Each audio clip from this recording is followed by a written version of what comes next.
오늘 말씀의 제목은 인간의 창조와 타락이라는 제목으로 말씀 나누기로 원합니다. 벨직 신앙고백서 14조는 우리가 읽으신 대로 인간의 창조와 타락을 말합니다. 12조에서는 하나님께서 창조하신 만물에 대해서 언급하고 특별히 무엇을 언급했냐면 천사의 타락을 언급했습니다. 그런데 14조에서는 만물 중에서도 인간의 창조를 별도로 다루고 있습니다. 왜냐하면 인간이 그 다른 피조물과 다르게 창조의 방편이 달랐고 목적이 달랐기 때문에 이렇게 따로 구분해서 설명을 하고 있습니다. 벨직 신앙고백서 14조에서 말하는 요점은 약 3가지 정도로 이제 추려볼 수 있습니다.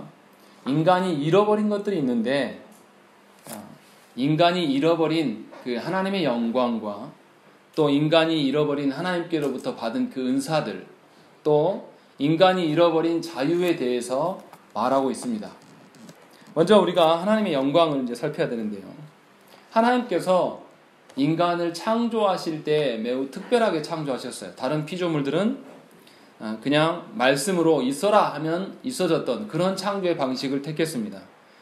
그런데 인간은 하나님께서 친히 흙으로 만드셨다라는 기록이 있고 또 생기를 그 코에 불어넣으셨다라고 말하면서 하나님께서 무엇인가 직접적으로 빚으신 듯한 느낌이 듭니다.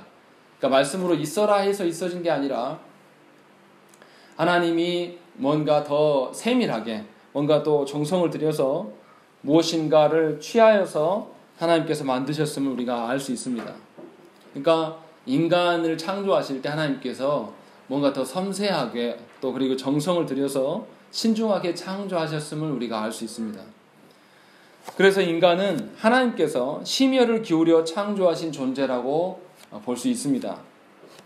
만약에 인간이 우리가 타락하지 않았다면 인간 안에 있는 그 고귀함과 특별함이 엄청났을 거예요. 우리는 타락해서 이제 그것을 상상할 수가 없는데 우리가 그렇지 않습니까? 우리가 보지 못한 동물들, 뭐 이렇게 말로만 들었던 뭐 공작의 화려함이나 어떤 짐승의 아름다움들 보고도 탄성을 지르는데 동물원에서 보는 거 말고요. 야생에서 직접 보는 거. 야생에서 이제 제가 탄자니아 갈 일이 있었는데 가서 그 영양대를 봤어요. 영양대를 보고 그다음에 또 감사하게도 죽은 지 얼마 안 된 표범을 만져볼 수 있는 기회가 있었습니다. 근데 이 표범의 털이요 엄청 부드럽습니다. 우리가 상상하는 것을 초월해요. 따뜻한 상태에 있을 때 만져봤는데 이건 뭐 빛깔부터 그렇고 이렇게 윤기가 흘러요. 이렇게 반짝반짝하면서. 그러니까 텔레비전에서 봤던 거하고 완전히 달라요. 만져보면 이래서 사람들이 짐승의 가죽을 벗겨서 팔았구나라는 느낌이 들 정도로. 근데 원래 인간이 하나님이 타락하기 전의 상태였을 때 그 하나님이 특별하게 인간을 빚으시고 거기에 생기를 넣으셨을 때 그 인간의 상태가 타락하지 않았다라면 얼마나 아름다웠을까요? 아마 상상하기가 힘들 겁니다. 우리 같은 인간인데도 타락한 우리 인간이 어떻습니까? 연예인들 보면 우리가 뭐라 그러죠? 와, 광채가 난다. 아우라가 있다. 막 이런 말 하잖아요. 하나 똑같은 인간인데도 타락한 연예인을 봐도 그렇게 생각하는데 하나님이 처음 창조하셨을 때 그 인간의 그 인간의 그 특별함이 어디서부터 공급되었을까요? 하나님께서 생기를 불어넣으셨다. 하나님으로부터 주어진 공급받은 어떤 생명의 그 호흡이 우리 인간 안에 존재했을 것이었고 또 그렇기 때문에 동물과는 비교할 수 없는 그런 아름다움이 우리 안에 있었을 거예요. 우리는 뭐 상상할 수도 없지만 아담과 하와가 아마 그랬을 것입니다. 동물과는 그러니까 본질적으로 다른 존재인 것이죠. 우리가 동물하고 똑같은 점은 무엇입니까? 동물이 갖고 있는 기관들을 우리도 동일하게 갖고 있어요. 눈도 있고 코도 있고 또 뇌도 갖고 있습니다. 그런데 하나님께서는 특별하게 인간에게만 부여한 것이 있습니다. 우리가 비록 타락했지만 그 흔적으로 갖고 있는 것이 뭡니까? 우리의 이성입니다. 우리의 의지예요. 이런 것들을 부여하셔서 우리가 어떻게 합니까? 스스로 생각하고 분석할 수 있는 능력을 하나님께서 주셨어요. 그것을 근거로 인해서 뭔가 분별하고 판단할 수 있는 기능들을 우리에게 주셨단 말이에요. 그래서 이 이성과 의지를 활용해서 우리가 어떻게 합니까? 가르쳐주지 않아도 옳고 그름을 어느 정도는 알아요. 사람이. 배우지 않았어도 옳고 그름에 대해서 조금 아는 정도의 그 도덕성이 우리한테 존재한다라는 것이죠. 이것을 우리가 뭐라 그러냐면 인간이 하나님의 형상으로 창조되었다 이렇게 말하는 것이죠. 그러니까 오늘 신앙고백서에서 이야기하는 것처럼 인간이 지식과 의와 거룩을 지니고 창조되었음을 우리가 알아야 된다는 것이죠. 제가 지금 무슨 말씀을 드리려고 이렇게 이야기하냐면 하나님의 형상으로 창조되었다라는 그 의미가 무엇인지를 한번 생각을 해보시라는 것이죠. 우리가 하나님의 형상은 너무나 많은 이야기를 하지만 실제로 우리 안에 하나님의 형상이 훼손된 형상, 타락으로 말미암아 훼손된 어떠한 것만 있기 때문에 신앙고백서에서 뭐라 했냐면 형상이라 하지 않고 흔적만 있다라고 이야기를 합니다. 그래서 우리가 그것에 대해서 잘 이해하지 못하지만 분명하게 사람이 무언가 다른 동물과 다르다라는 것을 이야기를 하고 있다는 것이죠. 그래서 신앙고백서에서 뭐라고 표현하냐면 두 번째 줄 마지막에 보시면 신앙고백서 14조 보시면 사람의 뜻은 모든 면에서 하나님의 뜻과 일치할 수 있었습니다. 이렇게 말하는 것이죠. 그러니까 타락하기 전에 인간이 하나님의 형상으로 지음받았다는 의미는 뭐냐면 매사에 무슨 일을 하든지 간에 하나님과 뜻이 같았다라는 것이죠. 일치된 행동을 보였다라는 거예요. 그러니까 인간과 하나님이 일치되어 살아갔다는 그런 의미인 것이죠. 그러니까 인간에게는 늘 하나님의 법도대로 행하니까 다른 법이 필요합니까? 안 필요합니까? 필요치 않은 그런 시절이 있었다라는 거예요. 하나님과 불화나 단절이 없었어요. 우리는 노력하지 않으면 불화가 생겨나요. 이제 명절 때 또 식구들 모이지 않습니까? 근데 식구들 모일 때 말 조심해야 됩니까? 안 해야 됩니까? 말씀 안 하면 바로 불화가 생겨요. 처음에 모이기 전까지는 오랜만에 우리 식구들 그리운 가족들 보겠구나라고 모이지만 잠깐만 방심하면 바로 불화가 조장되는 게 우리의 타락한 본성이라는 것이죠. 그러나 하나님께서 처음 창조하셨을 때 인간의 모습은 그러한 것이 없었을 거예요. 그리고 이 인간이 하나님과 하나됨을 이뤘어요. 근데 하나님과 인간만 일치를 이뤘냐? 아니라는 것이죠. 모든 피조세계가 하나님과 일치됨을 이루어가며 살아갔을 것입니다. 인간이 하나님의 청직이 되었어. 하나님의 종으로서 하나님을 대신하여서 피조세계를 다스리시라고 하나님께서 위임해 주셨습니다. 그러니까 인간이 피조세계 왕이 된 것이죠. 그래서 인간은 모든 피조물을 성장시키고 하나님과 하나 되도록 조화를 이루도록 하는 방향으로 인간이 다스리라고 하나님께서 명령을 해 주셨다는 것이죠. 그러니까 타락하기 전에 이 아담은 하나님께서 주신 이 피조세계를 관장하면서 다스리시면서 이들이 하나님의 영광을 충분히 충만해질 수 있는 상태로 보존해가면서 그 일을 열심히 했을 거예요.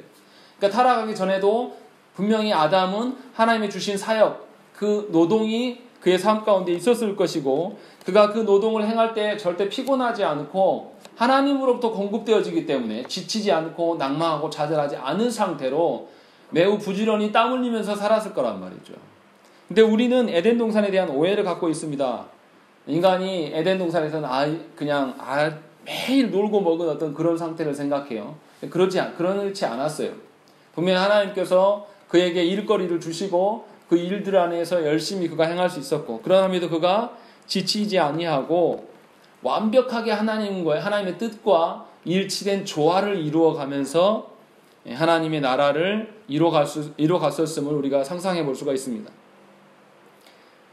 하나님께서 이렇게 행하실 수 있도록 모든 능력의 공급처가 되어주시고 그 공급을 받아서 아담이 그 하나의 피조세계를 이루어갔어요. 이렇게 엄청난 일들을 아담이 행했다는 것이죠. 타락하기 전에. 그냥 우리가 합당하게 상상할 수 있는 것만 이야기해도 우리가 헤아릴 수 없는 것이죠. 그런데 인간이 여기에서 타락해버립니다. 인간이 타락해서 앞에서 제가 언급했던 것들, 하나님과의 조화도 깨지고 당연히 피조세계와의 일치도 거부를 당하고 이제 그 하나님으로부터 공급되어진 모든 것이 단절되는 것이죠. 그러니까 인간의 타락은 하나님의 영광을 맛볼 수 있는 모든 것을 단절시켰습니다. 그러니까 우리가 타락으로 인해서 인간이 잃어버린 영광이 어떠한가라고 이야기할 때 하나님께서 처음 창조하시고 하나님의 뜻과 일치된 그런 존재로서 모든 피조 세계를 왕으로 다스려 주셨음을 우리가 기억해야 된다는 것입니다. 신앙고백서 세 번째, 네 번째 줄 보십시다. 여기 보면 뭐라고 되어 있냐면 그러나 거기서부터 한번 보시겠습니다. 읽겠습니다. 시작. 사람이 이런 높은 위치에 있을 때 그런 위치를 바르게 인식하지도 않았고 자신의 탁월함을 가치 있게 여기지도 않았습니다. 라고 되어 있습니다. 아담이 자신이 존재했을 때부터 그 하나님의 영광을 맛보고 살았기 때문에 자신의 위치가 어떠한 것에 대한 이해가 부족했을 것이에요. 이러한 교만은 반드시 타락으로 이어졌습니다. 그러니까 저와 여러분들이 내가 어떤 존재인가를 늘 확인해야 돼요. 하나님께서 나를 구원의 역사 가운데 어느 지점에 놓게 하시고 내가 교회 안에서 어떤 위치에 있는가, 내가 가정 안에서 어떤 그 역할을 해야 되는가에 대한 고민들을 늘 하셔야 되는 것이죠. 그렇게 하지 않고 내 뜻대로 행하면 하나님 앞에 교만하게 되고 그 교만은 우리의 가정과 교회를 병들고 타락하게 만드는 것입니다. 이 아담도 그렇게 했어요. 자신의 위치를 확인하지 못했고 그래서 결국은 교만으로 말미암아 타락으로 이어졌습니다. 인간이 분명히 천사보다 더 위대하게 창조되었습니다. 그리고 하나님의 성품, 하나님의 속성을 누리면서 사는 존재였어요. 근데 인간이 그 죄의 유혹 앞에서 하나님으로부터 공급되어지는 모든 영광을 스스로 포기했습니다. 사탄한테 속아서가 아니라 본인이 선택해서 포기하는 것이죠. 그리고 훨씬 더 낮은 죄를 선택했습니다. 그러니까 어떻게 됩니까? 이제 하나님과 단절을 가져오게 되니까 하나님과 일치를 맛볼 수가 없는 것이고 하나님과 교제되지 않기 때문에 하나님 앞에서 주어지는 그 모든 것이 공급되어지지 않아요. 그러니까 공급되어지지 않은 그 비참함, 우리가 결핍으로 인한 이 비참함 늘 겪지 않습니까? 우리 인생 살아갈 때 돈이 부족하다, 건강이 부족하다, 뭐 관계가 부족해진다, 뭐 서운해진다, 뭐 이런 것들, 다 이런 것들이 하나님으로부터 단절된 그 증거물들이라는 것이죠. 우리는 이것을 늘 경험하고 살아갑니다. 그것을 경험할 때마다 내 감정이 상하네, 기분 나빠, 이렇게 하실 게 아니라 그때마다 우리가 뭘 생각해야 되냐면 내가 하나님으로부터 단절되었구나, 내가 하나님으로부터 공급받아야 될 것들을 못 받고 있구나 라고 생각을 하셔야 되는 것이죠. 도리어 그것을 생각하고 하나님께 나아가야 된다는 것이죠. 여하튼간에 인간이 이렇게 이제 하나님께서 주시는 영광보다 훨씬 낮은 수준의 그 죄를 선택함으로 인간은 비참을 경하고 불쌍한 처지가 되어버렸습니다. 아담이 타락한 것을 잘 한번 생각을 해보세요. 아담이 사탄에게 실수로 넘어진 것이 아닙니다. 의도적으로 자신이 선택해서 자신을 죄에 복종시키고 사망과 저주에 복종하게 만들었습니다. 그런데 하나님 어떻게 하십니까? 하나님은 이미 이 아담 앞에 타락하기도 전에 아담의 존재를 확인케 해주시기 위해서 뭘 주셨습니까? 선악과를 주셨어요. 우리를 시험에 빠뜨리고 넘어뜨리기 위해서 주신 것이 아니라 아담의 위치가 무엇인가를 확인하라고 선악과를 주신 거예요. 생각을 해보세요. 아담이 불순종하려면 어떻게 해야 됩니까? 아담이 불순종하려면 어떻게 해야 돼요? 이 에덴 동산에 있는 수많은 나무 중에서 뭘 찾아야 돼요? 선악과 한 그루를 찾아야 된다는 것이죠. 그러니까 순종하기가 쉽습니까? 불순종하기가 쉽습니까? 순종하기가 더 쉬운 상황인 것이죠. 하나님이 뭐라고 그러셨냐면 모든 과실의 나무는 네가 먹되 이거 하나만 먹지 말라고 하셨어요. 그러면 나무를 타락하려면 일부러 그 나무를 찾아가야 돼요. 그 나무 중에서 하나를 골라내야 되는 것이죠. 그리고 그것을 택해서 먹어야 돼요. 일부러 타락하지 않고서는 그렇게 하기 어렵습니다. 속아서 그렇게 할 수도 없고요. 딱 한 그루 있었기 때문에. 생각을 해보세요. 아담이 그 타락한 것은, 불순종한 것은 확률적으로도 말이 안 돼요. 그 에덴 동산에 몇 그루나 있었을까요? 아마 에덴 동산이 얼마나 큰 사이즈인지 모르겠지만 아마 수천 수만 그루 있었을 것 같아요. 안 봐서 모르겠지만. 100그루는 넘었을 거 아니에요. 그 중에서 타락하려고 그거 한 그루를 선택해야 돼요. 그럼 이건 완전히 의도적이고 완전히 노림수를 두지 않고는 그렇게 하기 어렵다는 것이죠. 생각을 해보세요. 여러분들 옴나무 아시잖아요. 옴나무 어떻게 생기신 분들이 일부러 그거 만집니까? 생긴지 아는 분들이 피해가요. 어느 정도 피해가냐면 수많은 나무 중에서 그걸 딱 발견하면 알아서 피합니다. 근데 역으로 생각을 해보세요. 그 수많은 나무 중에서 옴나무 찾는 거 모르는 사람 절대 못 찾아요. 무슨 말이냐면 인간이 타락하려고 아담이 타락하려고 수많은 나무 중에서 딱 한 그루 불순종할 나무를 찾았고 거기에서 자발적으로 순종할 수 있었는데도 불구하고 의도적으로 불순종을 그가 행했다는 거죠. 그러니까 이것은 아담의 불순종은 누구한테 속은 것도 아니고 자신의 의지가 들어가지 않은 것도 아니고 하나님 앞에 변명할 수도 없어요. 하나님 왜 이거 만들어놔서 나를 어렵게 했습니까? 이렇게 말할 수도 없는 그런 타락인 것이죠. 그러니까 그 아담의 타락 앞에서 우리가 하나님께 도리어 이런 질문하면 안 돼요. 하나님 왜 선악과 만들어서 우리 힘들게 합니까? 이거 어떤 거하고 똑같냐면요. 하나님이 앞정 하나를 제가 우리 예배당만한 데다가 탁 던져놓고 규현아 저쪽으로 가지마 이렇게 이야기했는데 가서 일부러 지가 밟은 거예요. 그럼 제 잘못입니까? 규현이 잘못입니까? 우리는 그래도 규현이 잘못 없고 부모가 잘해야지 이렇게 이야기할 거예요. 우리는 분명히. 그러나 분명하게 하나님께서는 선악과를 주신 이유는 뭐냐면 아담이 어떤 위치에 있는가를 확인하라고 주신 것이지 타락하라고 주신 것이 아니란 말이죠. 여하튼 간에 이 아담이 하와가 이 선악과를 먹음으로 말미암아서 어떻게 했습니까? 이들은 하나님으로부터 단절되었습니다. 육적으로 바로 죽지는 않았어요. 그런데 아담과 하와는 영적으로는 죽은 상태가 되어버린 것이죠. 하나님으로부터 모든 그 단절은 모든 것의 공급을 차단했습니다. 분명히 피조세계의 왕이었던 그 아담이 하나님으로부터 단절되자 이 피조세계가 어떻게 됩니까? 질서를 잃어버리는 것이죠. 그때부터 이제 뭐합니까? 이 피조세계가 인간을 왕으로 여기지 않아요. 짐승이 자연이 인간을 잡아먹는 구조가 그때부터 생겨나는 것이죠. 그러니까 앞에 처음에 타락하기 전에 어땠습니까? 하나님이 피조세계를 만드시고 이 피조세계의 왕으로 인간을 세워두셨는데 이 인간으로 말미암아 피조세계가 하나님 앞에 완전한 일치를 보였어요. 그런데 타락함으로 말미암아 일치는커녕 왕으로도 여기지 않을 뿐더러 그를 적대시하고 그를 죽이는 일이 그 가운데 생겨났다는 것이죠. 그러니까 우리가 인간의 타락을 이렇게 보면 안 돼요. 인간의 타락이 어떤 것 중에 잠깐 실수한 거, 내가 다 괜찮은데 요거 하나 부족한 거 이렇게 보면 안 돼요. 예수 믿는 것을 그렇게 보는 분들이 있어요. A라는 사람은 다 좋아. 직장도 좋고 성품도 좋고 집안도 좋고 다 좋은데 예수 믿는 것만 좀 약해. 이건 전부가 아니란 소리예요. 누구를 소개할 때 꼭 그런 이야기 하는 분들 있거든요. 다 좋아.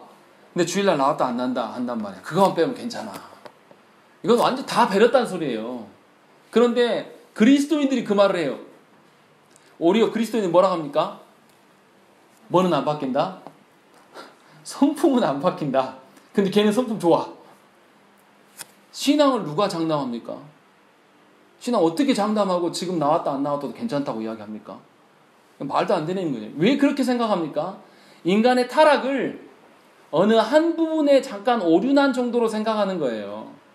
인간의 타락이라는 것은 그런 게 아니에요. 아담의 타락을 봐서도 보면 아담의 타락으로 말미암아 어떻게 됐습니까? 아담 자신은 물론이거니와 아담에게 맡겨진 모든 피조세계가 온 땅이 타락하게 되었단 말이에요. 그러니까 인간의 타락은 그냥 어느 한 부분만, 일부분만 이렇게 타락하고 일부분은 선하다 이렇게 말할 수 없는 것이에요. 어떤 분들 그런 분들이 있거든요. 예수 믿으면서도 뭐라냐면 인간한테 왜 선한 게 없습니까? 선한 게 있어요 라고 말하는 분들이 있어요. 그러나 우리 안에 선한 건 아무것도 없습니다. 인간이 아무리 자신 안에 타락한 본성을 가지고 열심히 선한 것들을 최대한 발전시켜내도 인간이 타락하기 전 상태를 알 수가 없어요. 그 상태로 돌이켜 갈 수가 없는 것이죠. 인간의 타락이 그러한 거예요. 우리는 이미 타락한 상태로 이 땅에 왔기 때문에 타락 전의 상태도 모르고 지금 내 수준도 뭐냐면 괜찮다라고 우리 스스로 자위하는 거예요. 그냥 스스로 그냥 괜찮아 라고 생각하는 것이지, 사실은 하나님 앞에 봤을 때에 우리는 하나님의 타락 전의 상태를 기억할 수도 알 수도 없어요. 그래서 신앙 고백에서 뭐냐면 그냥 흔적에 지나지 않는다 라고 그렇게 고백하는 것이죠. 우리 안에 있는 어떤 선한 건 아예 없다 라고 이야기를 하는 것입니다. 죄가 인간이 하는 모든 일을 부패시켰습니다. 그래서 더 이상 하나님으로부터 공급되어지는 그 은사들을 다 상실 못하게 만드는 거죠. 작동하지 못하도록 만드는 것이죠. 그래서 우리가 선한 것을 이야기는 해요.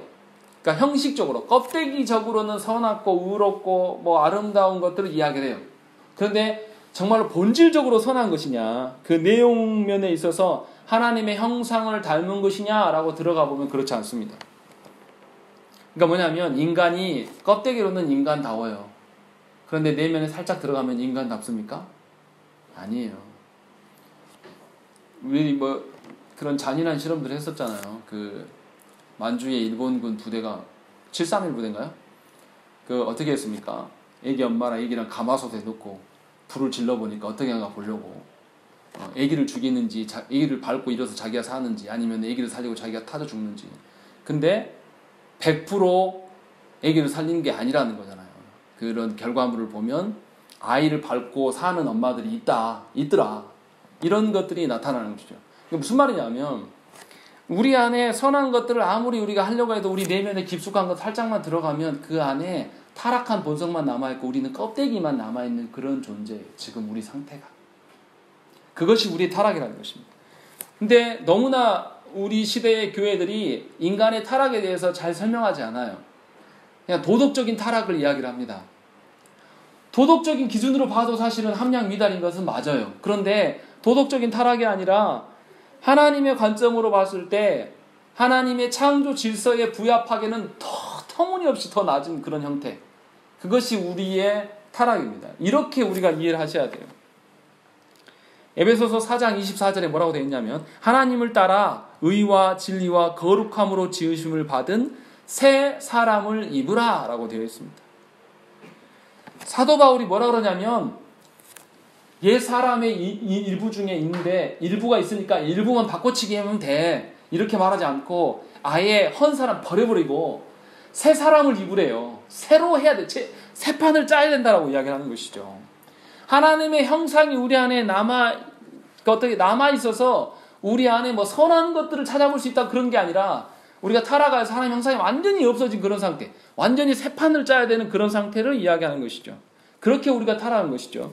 그래서 아담의 후손된 우리들도 아담과 마찬가지로 모든 것을 잃은 것입니다. 아담이 지은 죄니까 아담한테 모든 걸 다 떠넘기고 우리는 거기서부터 면책받을 수 있냐, 그런 게 아니란 말이에요. 아담의 타락으로 우리 모두가, 그러니까 우리 안에 아까도 말씀드렸지만 하나님을 아는 참된 지식이 없어졌습니다. 우리 안에 남아있는 지식이라는 것을 가지고 막 노력하고 살면 그게 뭐가 됩니까? 하나님께 도리어 뭐가 돼요? 죄가 돼버려요. 그러니까 저와 여러분들이 교회 안에서 섬기는 거에서 잘 생각을 해봐야 돼요. 제가 우리 아내가 부목사 때 이야기 하지 말라고 애와 하지 말라고 그래서, 근데 애와거리가 없네요. 네. 부교육자 때 뭐 하냐면 보고 있으면 그 교회에서 밥하는 문제로 정말 많이 싸웠어요. 그래서 이제 중직자 회의하는데 제가 밥 먹지 말자고 그랬어요. 그냥 밥 먹지 맙시다. 안 먹고 집에서 먹고 오면 되는데 다 동네 여기 살고 못 먹는 분들은 나가서 사 먹으면 되지. 사 먹고 들어와서 예배 드리면 되잖아요. 오후 예배. 꼭 교회에서 밥 해야 됩니까? 어떻게 됐겠습니까? 제가 그 말 했다고. 엄청 욕먹었습니다. 그 자리에서. 별로 중요한 거 아니에요, 밥. 근데 웃긴 건 뭐냐면 교회가 본질은 이야기 안 하면서 엄한 이야기만 하는 거예요. 그리고 거기서 막 싸웁니다. 그래 놓고 뭐라고 합니까? 내가 교회에 의해서 우리 만나부에서 내가 몇 년을 헌신한 줄 아냐고 이런 이야기 또 합니다. 기가 막힌 거죠. 그거 안 해도 돼요. 만나부 한다고 예배도 안 드립니다. 예배 중간에 막 나가버려요. 밥 뜸 안 쳐야 된다고. 그냥 국 뭐 어떻게 해놨다고. 막 나가버려요. 목사님이 담임 목사님 나가지 말라고 해도 막 나가버립니다. 밥이 그렇게 중요해요.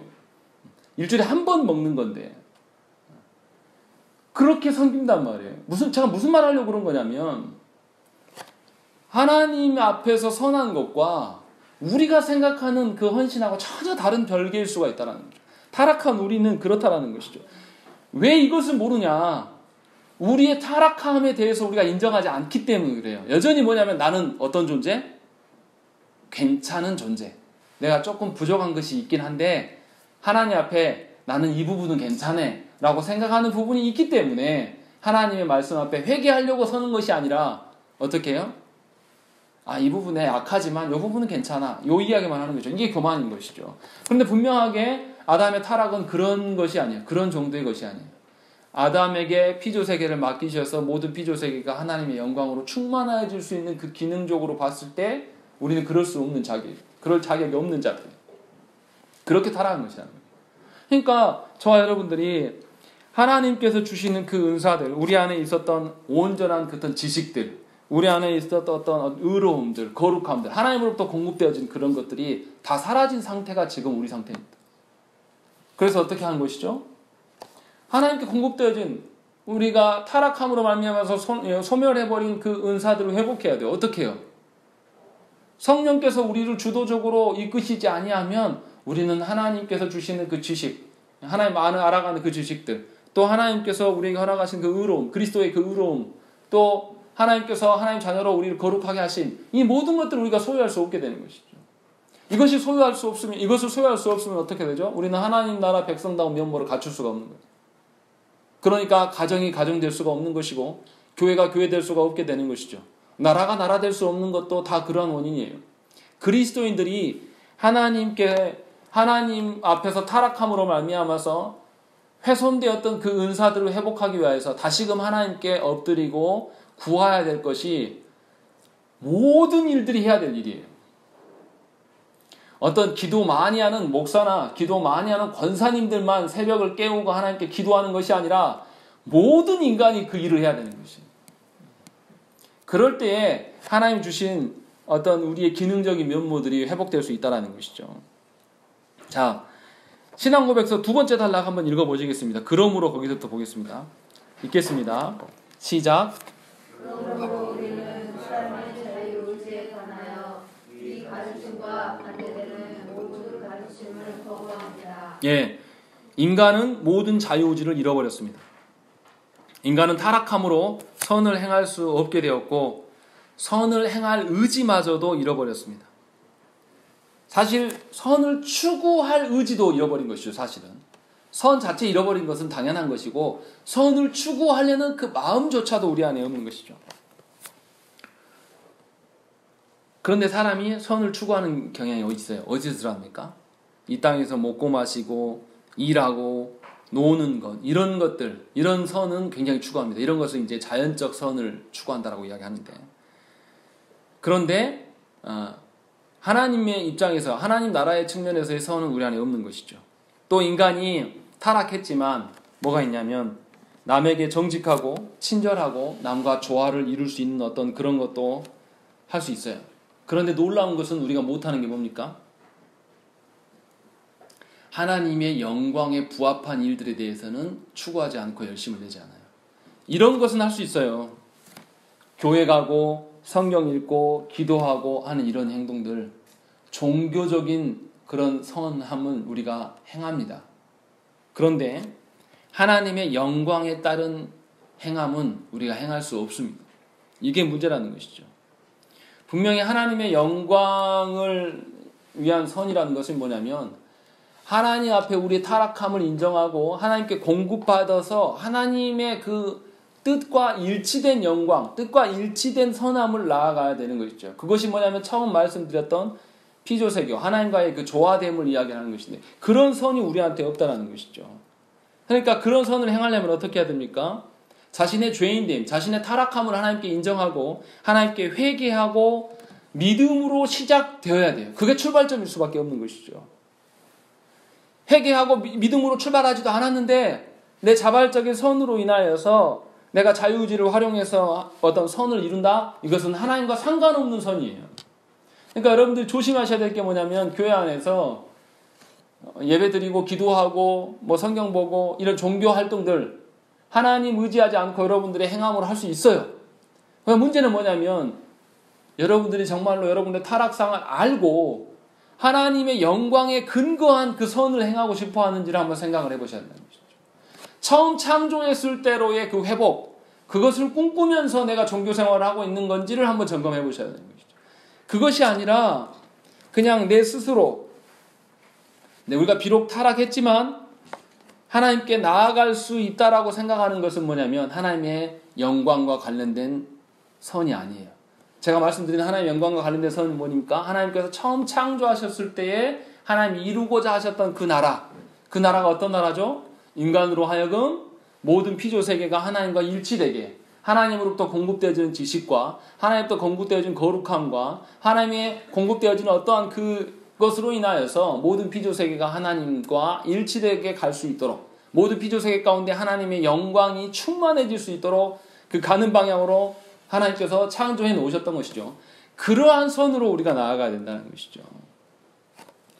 그런데 우리가 스스로 어떻게 하냐면 그것을 포기하고 하나님과 다른 선을 상정해 놨어요.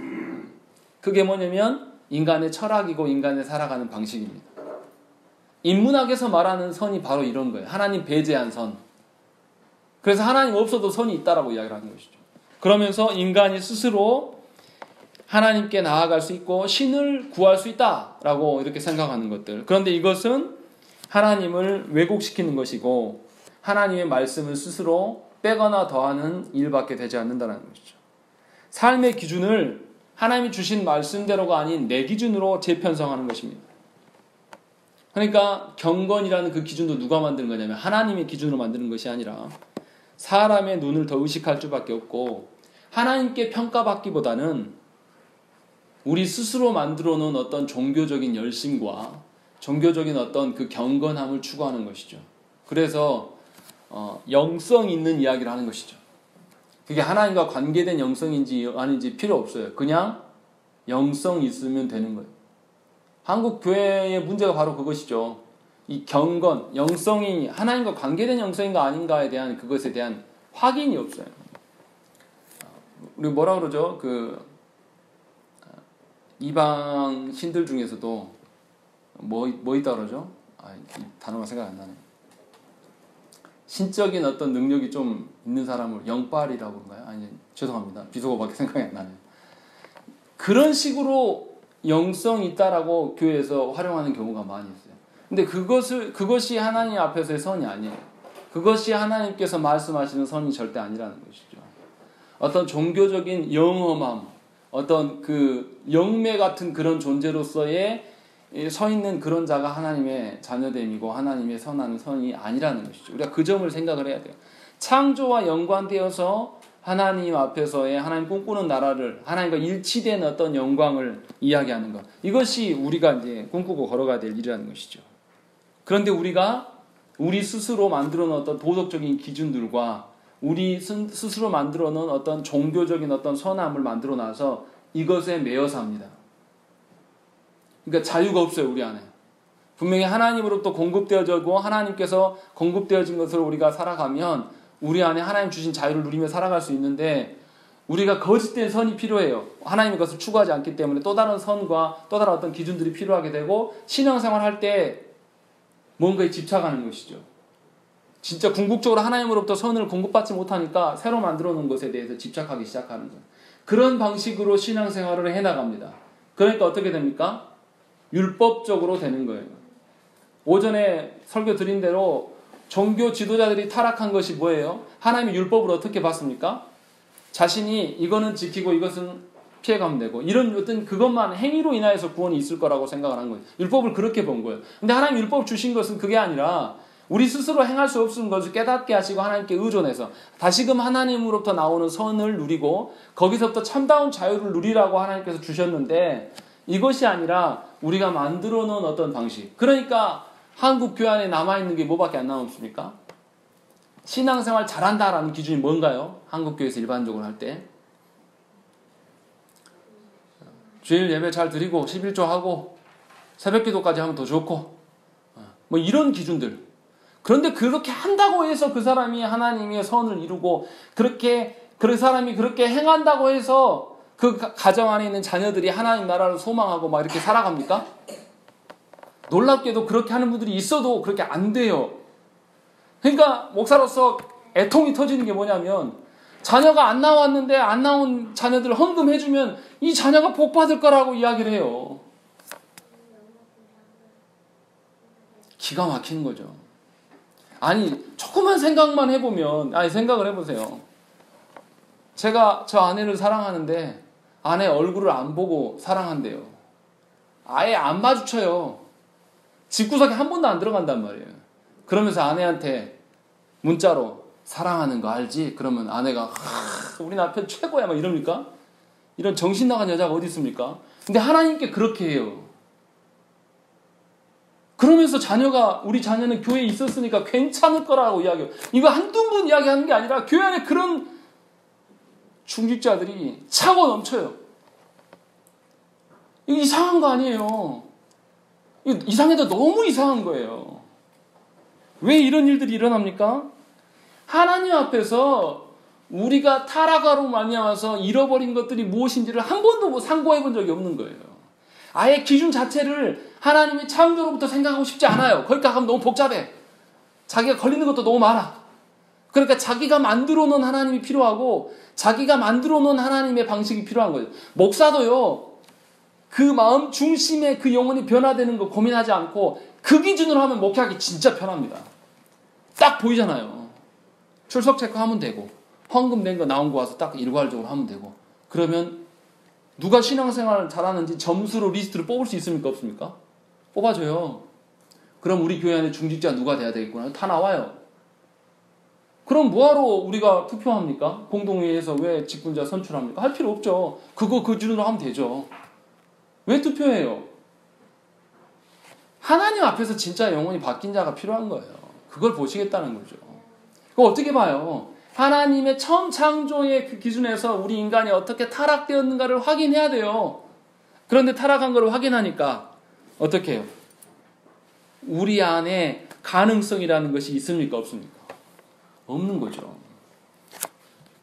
14조 제목에 있는 것처럼 사람이 참으로 선한 일을 행할 수 없다. 행할 수 있는 가능성도 없다라고 아예 딱 못 박아둔 것이죠. 이것에 대한 우리가 이해와 이것에 대한 수긍이 우리 안에 있어야 되는 것이죠. 그래야지 하나님의 그 구원을 이야기할 때 하나님이 창조로부터 이야기할 수 있는 거예요. 그 기준으로 논할 수 있는 거죠. 그러면 어떻겠습니까?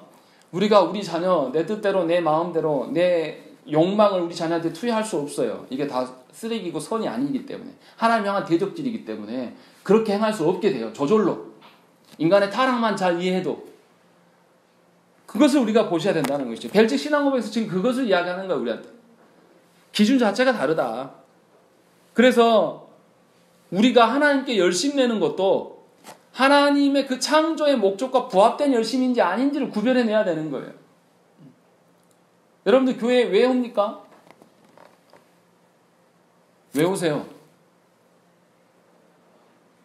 너무 질문이 벙집니까? 너무 쉬운 질문인데요. 교회 왜 오십니까?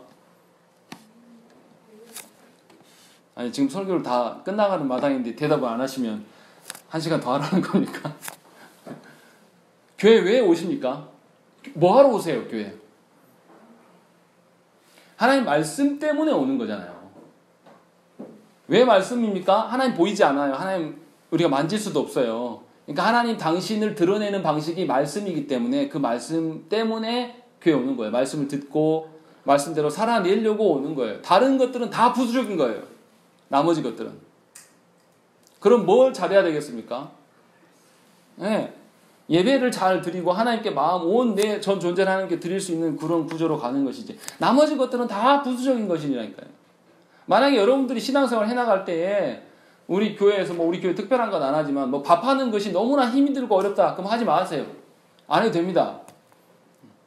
그냥 우리 김밥 사다 먹으면 돼요. 김밥하고 라면 먹으면 돼요. 컵라면 먹으면 돼요. 그것이 신앙생활 하는데 너무 힘들면, 그것이 너무 괴로우면 안 해도 돼요. 심지어 그것도 못하겠다. 한 끼 굶으면 돼요. 아무것도 아니에요. 우리 굶어도 안 죽어요. 아무도 안 죽습니다. 오히려 더 좋죠. 저한테는 좋죠. 다이어트도 되고. 제가 무슨 말씀 드리려고 지금 이야기를 하는 거냐면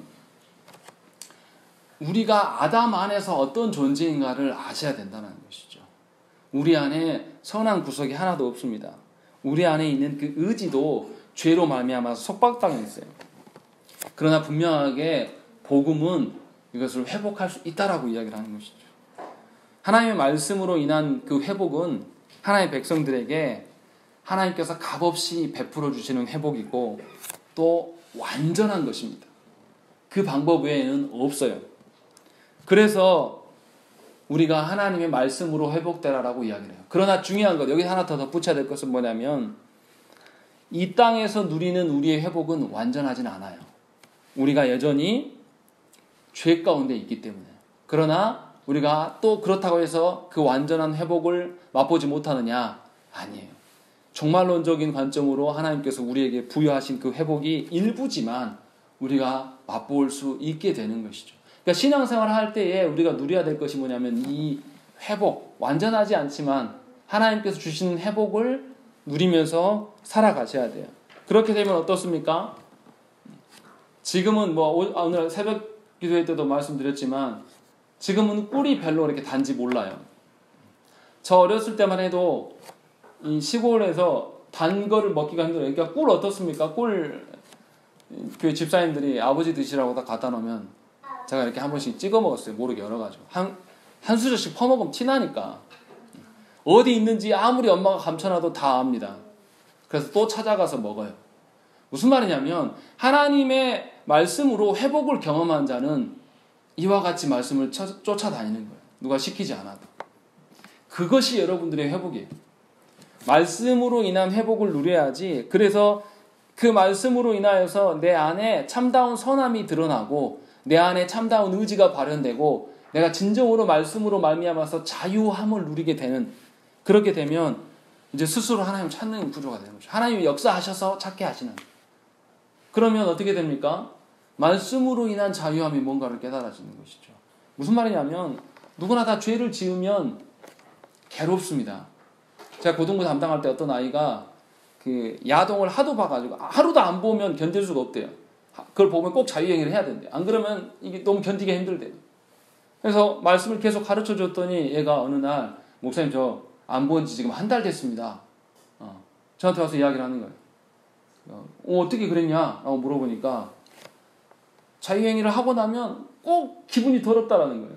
정말 죽을 것 같고 자기가 지옥에 바로 문 앞에 놓여있는 느낌이 늘 들고 괴로워서 말씀대로 참아보고 했더니 안 해도 자유하다는 것을 이제 느끼게 된 거예요, 이 아이가.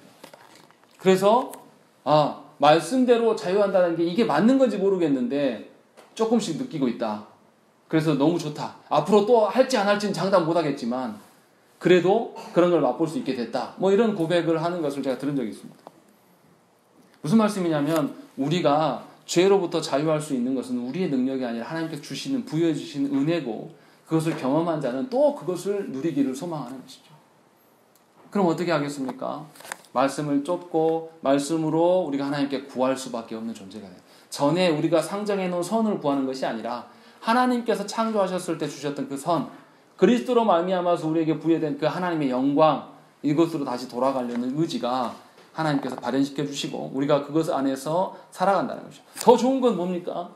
그 일로 우리의 이웃들, 또 우리의 자녀들, 우리의 친인척들이 변화되는 것 보는 것, 이것은 더 놀라운 은혜인 것이죠. 목사의 가장 큰 기쁨은 뭐냐면 영혼이 바뀌는 거예요. 영혼이 변화되는 것입니다. 그래서 하나님 나라를 맛보는 여러분들의 삶이 되시기를 간절히 축원합니다. 우리 함께 기도하겠습니다.